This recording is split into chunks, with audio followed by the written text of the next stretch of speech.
Hello guys, so this is more of a catch up on my base Skyrim story, right? So I've started to save probably about like around March sometime. I fear losing. And it's still going, which I'm very happy with. Tribute. My Skyrim is like a We need to it's not like a novel when you come to think about it. I've expanded a lot of it, not changed it, but made a lot more of it seem a bit more natural. Hurry over to our So the military Skyrim, camp so at the I way start we my reach. game a week Alfred's after been the death of the enjoying High those King, silver after he was mines for killed. far too long. And my very first video on this For the Empire. entire story was me voicing over Senturos about the Bear Claw Raiders slaughtering the elves at the keep. Now, I played two characters in that one, and they were my side Civil War characters. Marillia attacking Fort Ragstag with Senturos as just an ordinary foot soldier.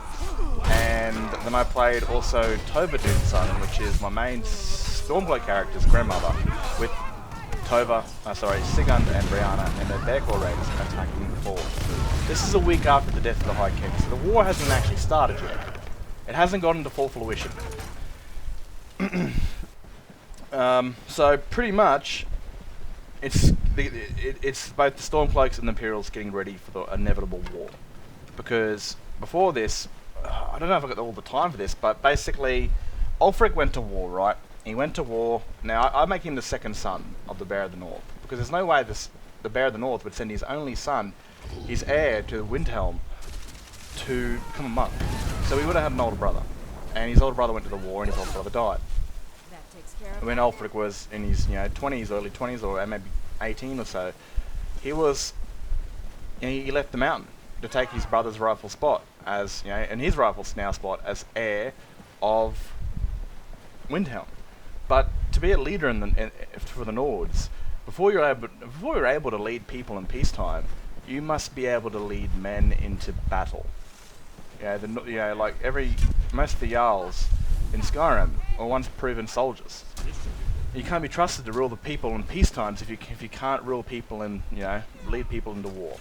So he's gone to this war. there's lots more stuff in that. He's got a house Carl he's been assigned to him, which is my Stormcloak grandmother daughter. Now I don't want to get too much into that. I'll get into that a bit later. But he's gone to war. He's fought. He's killed. He's lost a lot of friends.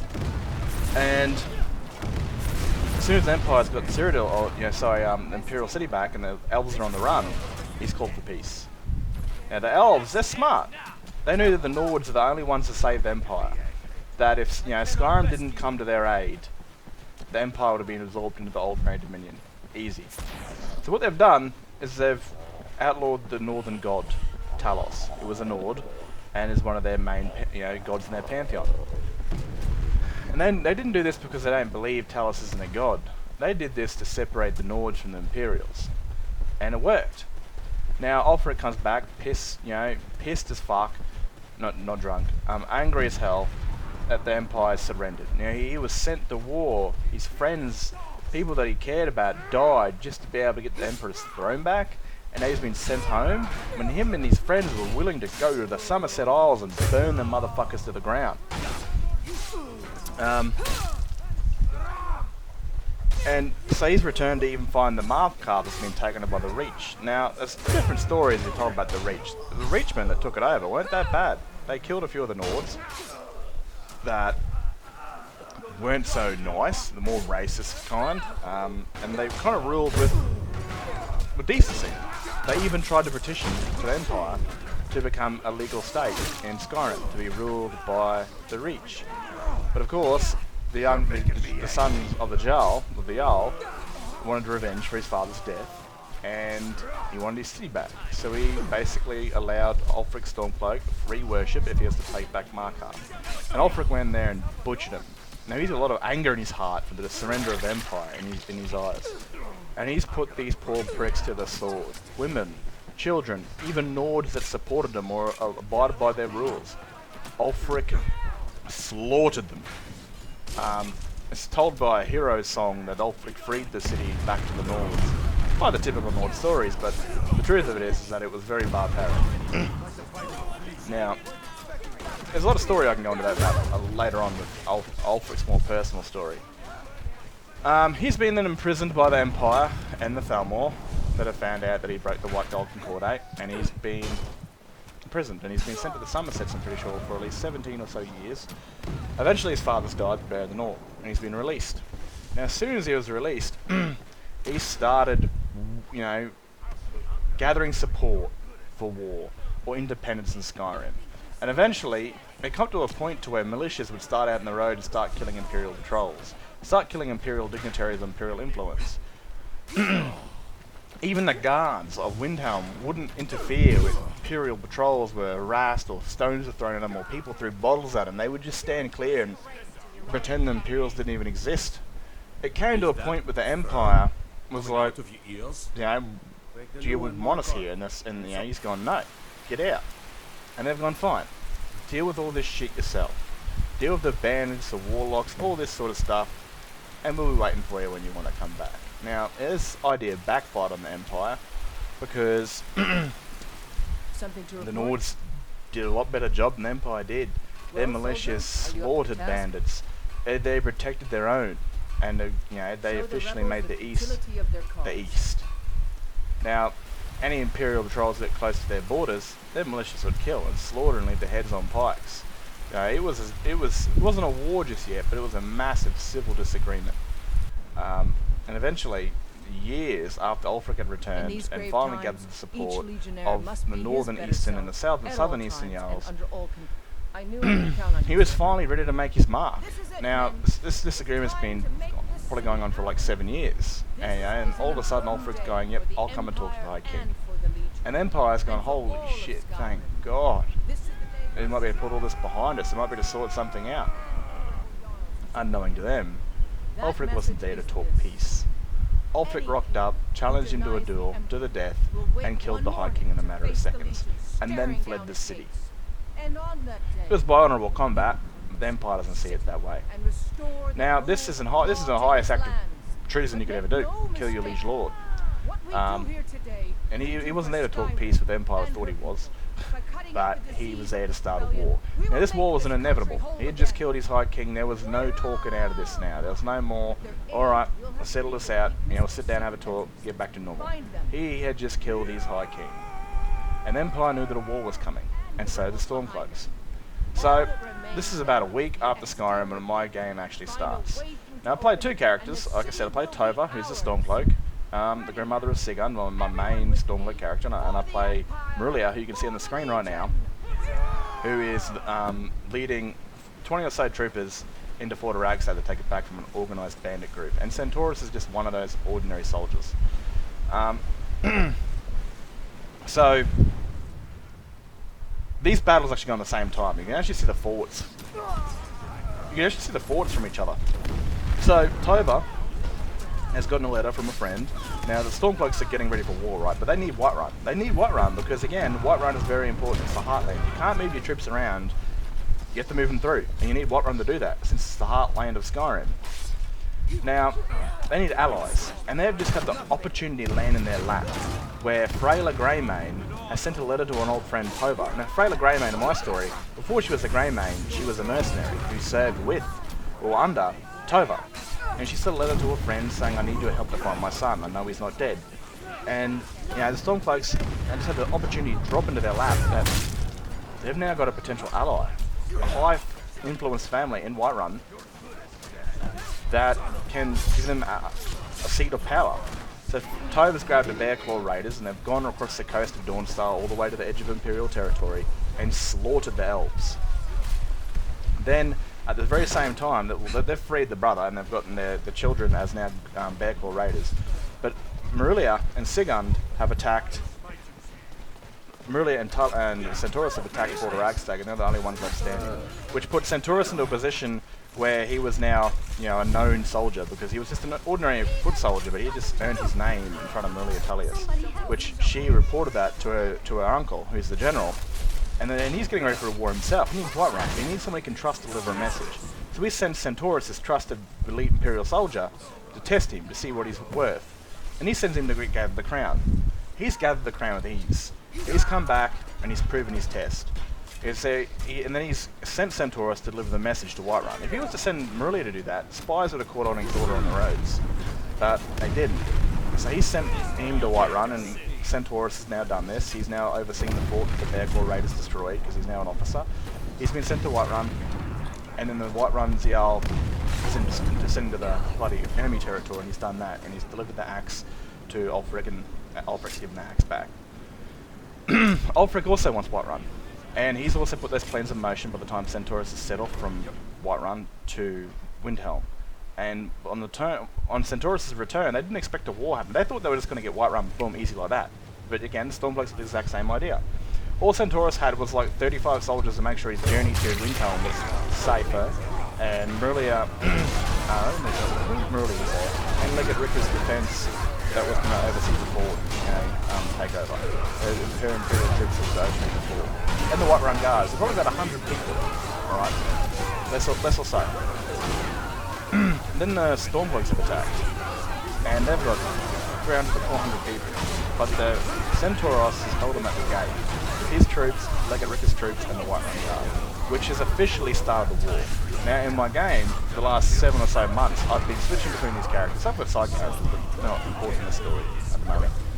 I've been switching between Marillia, Senturos, Sigurd, Brianna, and Tova, fighting this war for 7 months, losing and gaining territory on the frequent. Attacking patrols, ambushing, that sort of stuff. And this is where my games come to. Now, my grand idea was to have a Dragonborn that wasn't involved in this story at all. She was a young... And you've seen that with Ragni's Dragonborn's origins and stuff like that. And and finally, I'm at that time now, where she's become the Dragonborn, she's on her own, and she's met 2 soldiers of the opposing sides that want to gain her as an ally to their cause in the war. And to do that, they need to follow her and earn a friendship. Eventually along the way, they realise their war is nothing compared to the war that's coming. But I'm now at a safe stage in my story to where now these elite soldiers of both sides are now trying to gain her allyship, her friendship, and so she would join them in the Civil War.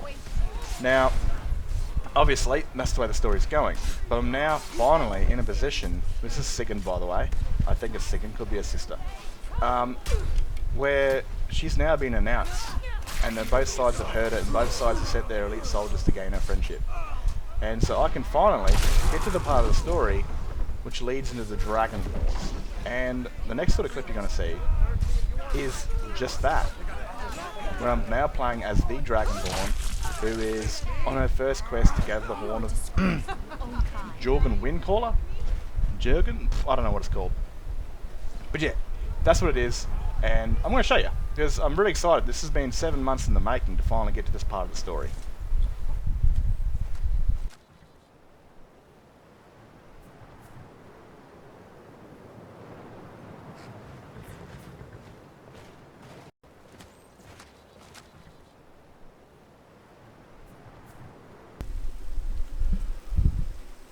Look at this.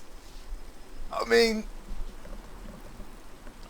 8 months, probably a year and a half of thinking of this story, and I'm finally here. Like, it's crazy.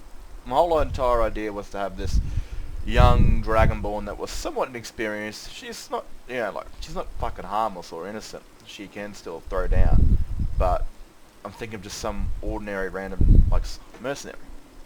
Now, if you put 6 bandits in front of them, she'll get outnumbered, she'll get killed on her own. And she needs a team to help her, when she becomes the Dragonborn, to just like Avatar: The Last Airbender and Legends of Korra, she needs a team to guide her, to help her, and to teach her. They really can't teach her how to be a Dragonborn, but they can teach her certain things. On each side of her is an opposing member of the Civil War. Ragni grew up with an imperial, the Nord father that served the Empire, and he too did not like what the Empire did when they surrendered. But he knew better than to go and start another war. So she's divided as a character she's still a Nord at heart and believes that maybe Skyrim belongs to the Nords. But at the same time, she listened to her father. That the Empire and Skyrim need each other. And so these 2 characters either side of her are going to be the very 2 characters that teach her that they're family. Why, you know, because at the end of the day I thought, what side would my Dragonborn join? And then I realised that she's not going to join any of them. These two characters are going to teach her, they become her best friends. That they become family to her, and then if she was to join either side, she'd betray one of them. So their constant bickering of their squabbles in her ear or to each other, she'll come to realise that, you know, that neither side is right or wrong, or both are wrong. But one needs to win, and she will not play a part in that. They'll teach her how to also fight in a different sort of manner. Where Senturos is an elite Imperial soldier, he'll teach her his way of fighting and defending. Where Sigund's a Stormcloak, she's a bit more berserk, a bit more savage in her attempts. You know, when she's fighting, she's fighting with fury. When Senturos is fighting, he's fighting with precision. You know, he's a lot more relaxed. No, I wouldn't say relaxed in a combat, but he's a lot more well reformed, where she's a lot more loose. She might learn to attack like a Norwood Stormcloak, but defend like an Imperial. And she'll learn a lot of things of these two, who become her main companions throughout the throughout the Dragon War. And they'll, you know, they realise that their war, they're trying to get the Dragonborn to join their side. That's the reason they're here. They're aiding her to, you know, so that she can aid them. But down the line, they're going to realise that their war is nothing compared to the war that's coming with the dragons. And they'll even become friends of each other eventually after enough time of fighting alongside each other. They'll earn a battle bond. And again, Ragni's going to see that and see that these two sworn enemies have become friends. They've gone from bickering and arguing and all this crap to laughing at a campfire and drinking mead and not giving a damn of what side they're on. They're just two people trying to survive in the same war. And this will also help Ragni to depict that the Civil War isn't right. And so, if those are new to the channel, both those characters on the left and the right are also playable characters I play as. I've been playing it as them a shit ton throughout the last like 8 months, just fighting between flags and this and that. And I probably haven't done the best job of updating people on my story, but Senturos is my main character, Sigurd is my Stormcloak character. And the one in the middle, that's Ragni. She's the Dragonborn. And so I kind of want this... I can't have it voiced, because again I don't have voice actors, I don't have any sort of creation kit questing sort of experience. But it's just all in the imagination. That I'm going to go through a story where these two characters are just uneasy with each other. But over time they're going to slowly get along with each other and become friends. Even more. So I'm excited to finally be here. You know, it's been a really long wait. And we're finally here.